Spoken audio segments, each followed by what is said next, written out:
तर आता वाजलेले आहेत सायंकाळचे 6 आणि घरातली माझी बाकीची कामं झालीत, जे संध्याकाळी आपण कामं करतो ना घरातली, झाडझूड असो, भांडे असो किंवा मग घर आवरणं वगैरे, ते सर्व झालं आहे.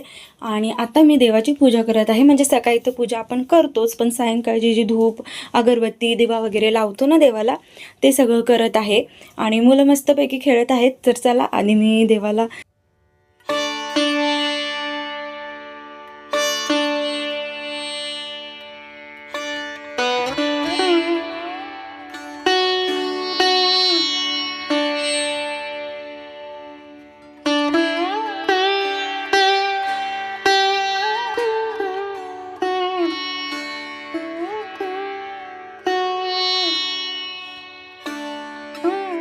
नमस्कार माझ्या सगळ्या गोड ताईंचं आणि मैत्रिणींचं आपल्या मराठी ब्लॉग चॅनलवर अगदी मनापासून स्वागत आहे. आणि आता वाजलेले आहेत सायंकाळची 6:30. देवाची पूजा वगैरे माझी करून झाली. म्हणजे सायंकाळची जी पूजा असते ना बघा, देवाला धूप अगरबत्ती लावणं, दिवा लावणं, ते सर्व झालंय. आणि आता मी स्वयंपाकाला लागले. आणि आज मी कुकर लावून ठेवलेला आहे. त्याचे मी भांडे वगैरे चहा पाण्याचे घासून ठेवले ना, त्यामुळे काय होते संध्याकाळी थोडे कमी भांडे पडतात, म्हणून मग लगे हात मी ते क्लीन करून ठेवते. आणि मग स्वयंपाक करताना आपल्याला किचन पण एकदम क्लीन भेटतं. तर चला आता स्वयंपाकाला लागते.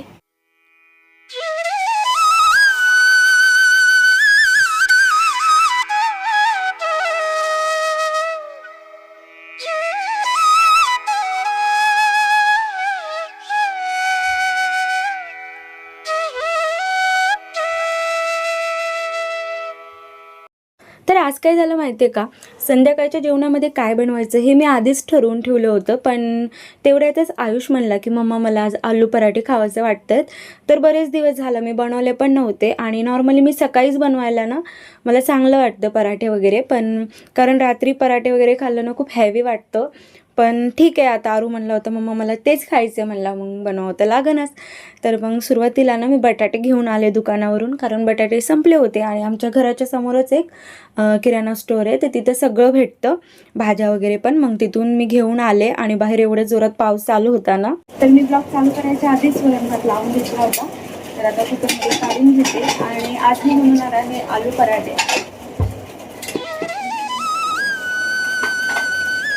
तर वरण भात झालेला आहे.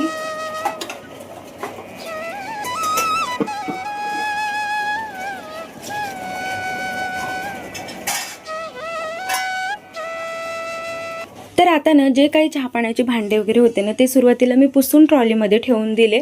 कारण ओली भांडी तशीच ट्रॉलीमध्ये ठेवले ना तर ट्रॉल्या गंजतात, खराब होतात त्यामुळे. आणि हे बटाटे ना खूपच मोठमोठे होते, तर त्यांना अशा पद्धतीने कट करून मी बॉईल होण्यासाठी टाकत आहे. ह्याचा फायदा असा की गॅस कमी लागतो, कारण बटाटे लवकर शिजतात. असो, तर चला आता मी कुकर वगैरे लावून घेते.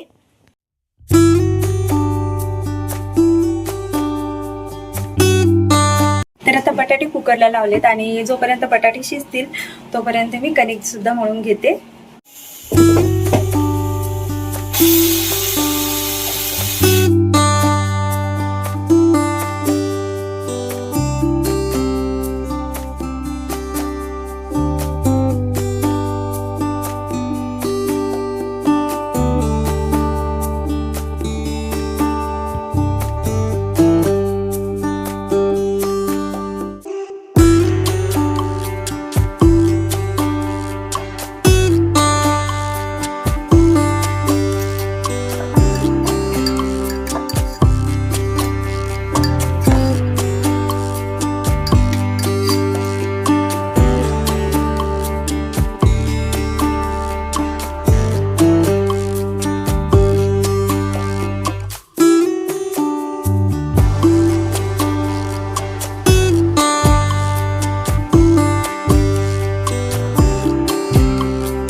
तर आता सर्व बटाटे वगैरे बॉईल झाले आहेत. त्यानंतर ना त्याचे साल वगैरे काढून मी अशा पद्धतीने मॅशरने मॅश करून घेत आहे.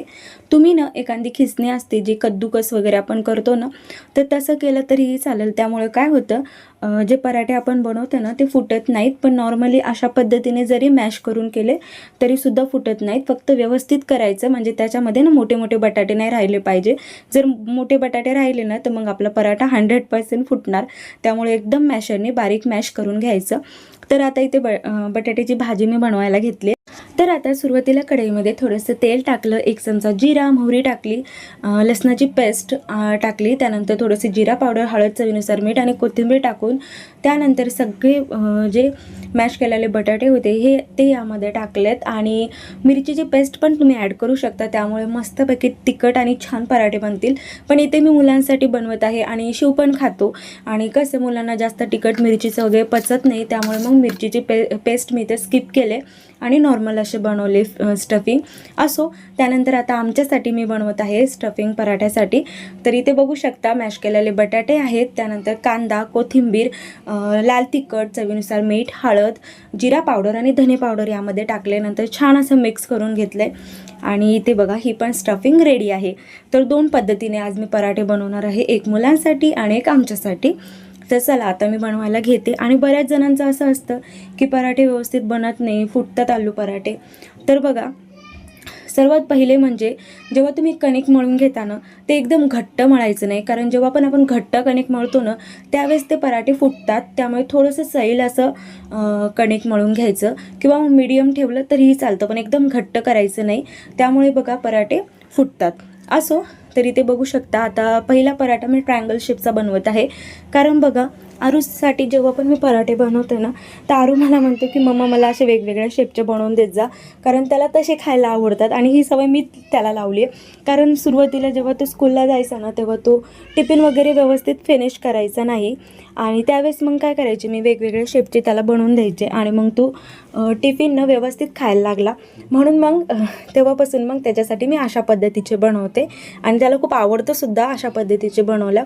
आणि बघा, आधी आरू काय म्हणायचं, मला मम्मी खाऊ घालत जा जेवण करताना, पण आता तो हाताने व्यवस्थित खातो, कारण मग त्याच्या आवडीचं असं बनवून दिलं ना तर तो सगळं फिनिश करतो. असो, तरी ते बघू शकता खूपच सोप्या पद्धतीने मी पराठे बनवते. आणि जर तुमचे पराठे फुटत असतील ना तर एकदा अशा पद्धतीने ट्राय करा, अजिबात फुटणार नाहीत, खूप छान बनतील.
सगळे पराठे वगैरे माझे बनवून झाले आणि लगे हात मी वरणाला फोडणी द्यायला पण सुरुवात केली.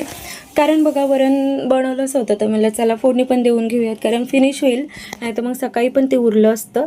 असो, आणि बटाट्याची भाजी ना थोडीशी उरली होती, म्हणून मग ती फ्रीजमध्ये मी डब्यामध्ये घालून ठेवून दिली. आणि इथे बघू शकता मस्तपैकी फोडणीचं वरण पण झालेलं आहे. वरणाला फोडणी पण दिली आणि स्वयंपाक माझे सगळं झालं. आता हे भांडे वगैरे घासायचे रात्रीचे पडले. आरू 2 मिनिटं बंद कर ना, गाडी बंद कर, 2 मिनिटं मी बोलते. तर चला, आता अरुण आता जेवण केलंय, पण शिवचं जेवण राहिलंय, तर मला आता शिवला जेव घालायचंय. काय कर सगळ्यांना, चला जेवण करायचं, भूक लागली. ठीक आहे, चला मग, चला तिकडं. लागलं का, हे काय करत राहते की. चल, शिवसाठी ताट वाढून घेतले, तर आता तिला मी जेव घालते आणि बोलते तुम्हाला थोड्या वेळा. आणि इथं आयुष गाडी खेळत आहे. आरू, कसे झालते आलू पराठे? छान झालते, आवडले तुला? तर आता 8 वाजले होते आणि शिवला पण भूक लागली होती, म्हणून मग शिवला मी आधी जेवू घालत आहे. आणि इथे बघू शकता पिल्लू जेवण करायला किती नखरे करतो ना, ते तसंच करतो. मग तसंच कसं तरी त्याला खाऊ घालावं लागतं, कारण फोन देणं आता मी त्याला बंद केलं आहे, म्हणून बघा थोडंसं तंग करतो. असो, चला आता मी शिवला जेवू वगैरे घालते.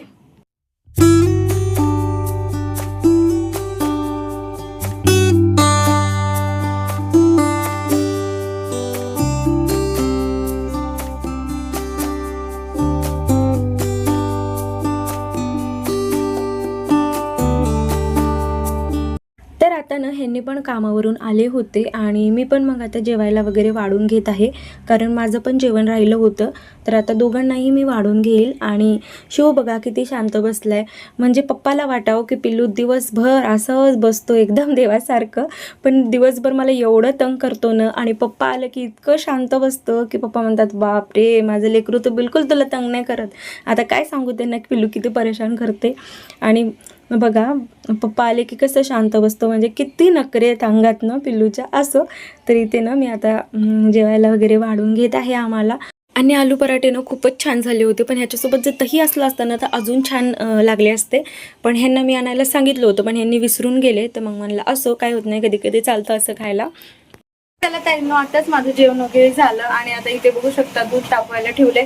किचनमधलं सगळं आवरून झालंय आणि आता 10:30 वाजले. तर 10:30 वाजले आणि उद्या सकाळी आता लवकर उठायचे, कारण आरूची स्कूल आहे, आरूला टिफिन वगैरे बनवून द्यायला लागतं.